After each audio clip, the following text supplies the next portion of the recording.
Hello everyone. आज हम पढ़ेंगे टेलर का योगदान या वैज्ञानिक प्रबंधन की तकनीकें, कंट्रीब्यूशन ऑफ टेलर और technique of scientific management. Taylor ने वैज्ञानिक प्रबंधन के विकास के लिए अनेक तकनीकों एवं सिद्धांतों का विकास किया, जिन्हें टेलर के योगदान के रूप में समझा जा सकता है। टेलर के योगदान अथवा वैज्ञानिक प्रबंधन की तकनीकों को निम्न शीर्षकों के माध्यम से हम आपको स्पष्ट करेंगे। उसमें पहला है विशिष्टीकरण, स्पेशलाइजेशन। वैज्ञानिक प्रबंधन की प्रथम तकनीक विशिष्टीकरण है। यह विशिष्टीकरण की तकनीक यह बताती है कि संपूर्ण कार्य को अनेक भागों में विभाजित करना चाहिए तथा कार्य के प्रत्येक भाग को एक विशिष्ट ज्ञान एवं योग्यता वाले व्यक्ति को सौंपा जाना चाहिए। सेकंड आता है कार्य का निर्धारण, एसर्टनमेंट ऑफ वर्क। टेलर का कहना था कि प्रत्येक श्रमिक के दैनिक कार्य का निर्धारण करना चाहिए। एक सर्वोत्तम कुशल श्रमिक एक निश्चित समय में कितना कार्य कर सकता है, इसका पता लगाकर सामान्य श्रमिक के लिए कार्य निर्धारण करना चाहिए। कार्य निर्धारित करते समय इस बात को ध्यान में रखना चाहिए कि किसी व्यक्ति पर अत्यधिक कार्यभार न आ जाए तथा समान स्तर वाले व्यक्ति को समान मात्रा में कार्य दिया जाना चाहिए। ऐसा होने पर ही श्रमिक की कार्यक्षमता को निरंतर बनाए रखा जा सकता है। अतः कार्य का निर्धारण करने से पूर्व आवश्यक प्रयोग एवं अध्ययन करना चाहिए। थर्ड आता है प्रयोग, एक्सपेरिमेंट। वैज्ञानिक प्रबंधन में प्रयोग ही नींव का पत्थर है। अतः कार्य के प्रत्येक तत्व जैसे मनुष्य, मशीन, विधि, सामग्री, उपकरण आदि का प्रयोग करके देखना चाहिए। प्रयोग के अभाव में कभी कभी श्रमिक उस विधि का प्रयोग करते हैं जो विधि बहुत बेकार होती है। सामान्यतः वैज्ञानिक प्रबंधन में निम्न 3 प्रयोग किए जाते हैं: समय अध्ययन, गति अध्ययन और थकान अध्ययन। फोर्थ आता है हमारा श्रमिकों का सही रूप में चुनाव एवं प्रशिक्षण, proper selection and training of workers. Taylor का कहना था कि श्रमिकों का वैज्ञानिक विधि से चयन किया जाना चाहिए। प्रयास यह किया जाना चाहिए कि सही कार्य पर सही व्यक्ति की नियुक्ति हो। इसके लिए श्रमिकों का चयन करते समय मनोवैज्ञानिक एवं व्यावसायिक जांचों के आधार पर बनाना चाहिए या व्यावसायिक जांचों को आधार बनाना चाहिए। इसके अतिरिक्त श्रमिकों को उचित प्रशिक्षण भी दिया जाना चाहिए। उचित रूप से प्रशिक्षित श्रमिक अधिक कुशलता से कार्य कर सकेगा तथा कार्य के परिणामों को भी भली प्रकार समझेगा। फिर आता है कार्यों का वितरण, अलॉटमेंट ऑफ टास्क। श्रमिकों का उचित चुनाव कर लेने व उसको प्रशिक्षण देने के बाद उनको कार्य पर लगाया जाता है। टेलर का मत था कि प्रत्येक श्रमिक को उचित कार्य पर लगाया जाना चाहिए। सही व्यक्ति को सही कार्य मिल सके, इस बात का पर्याप्त ध्यान रखना चाहिए। 6 आता है औजार एवं सामग्री का वैज्ञानिक चुनाव, scientific selection of material. Taylor की ये मान्यता थी कि कोई भी श्रमिक अपना कार्य तब तक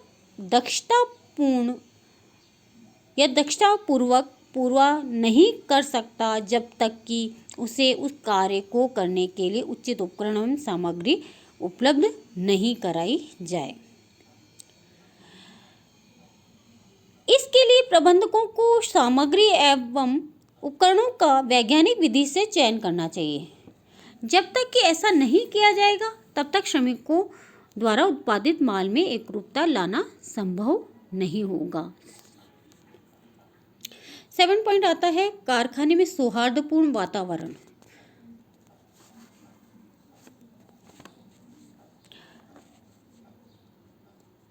कारखाना का वातावरण श्रमिकों की कार्यकुशलता को प्रत्यक्ष रूप से प्रभावित करता है। आता है कारखाने के सौहार्दपूर्ण वातावरण होना आवश्यक है।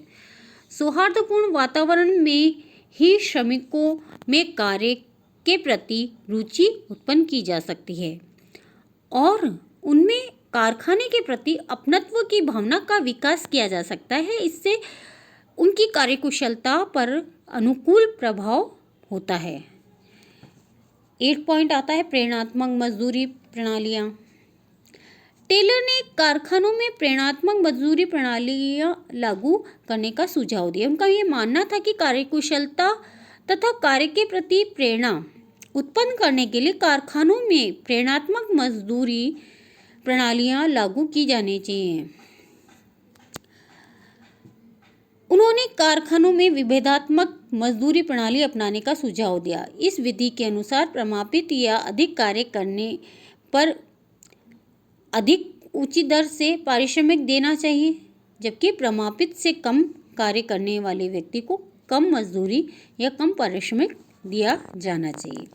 9 पॉइंट आता है हमारा कुशल लागत लेखा प्रणाली, एफिशिएंट कॉस्टिंग सिस्टम।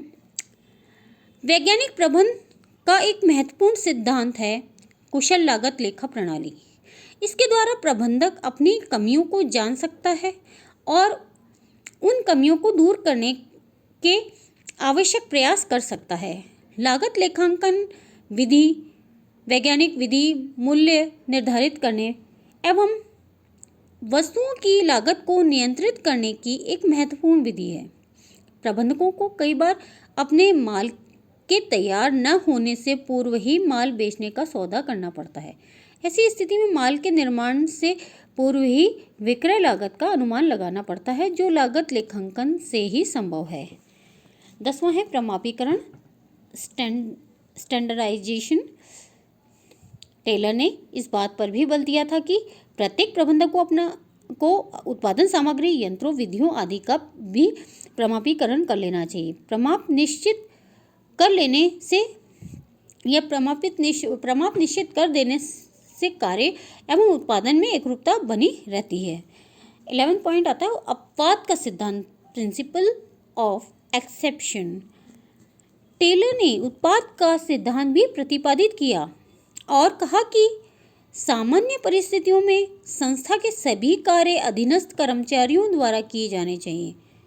केवल अपवादजनक परिस्थितियों में ही उच्च प्रबंधकों को दैनिक कार्यों में हस्तक्षेप करना चाहिए। 12 पॉइंट आता है क्रियात्मक टोली नायक फंक्शनल फॉरमैन। टेलर ने विशिष्टीकरण के लाभ प्राप्त करने के उद्देश्य से संगठन में क्रियात्मक टोली नायक के महत्व पर जोर दिया तथा क्रियात्मक संगठन प्रारूप का विकास किया। आज के लिए बस इतना ही। अगले वीडियो में हम आपसे पुनः नए टॉपिक के साथ मिलेंगे। तब तक के लिए स्वस्थ रहें, सुरक्षित रहें, मास्क लगाएं और सोशल डिस्टेंसिंग का पालन करें। धन्यवाद।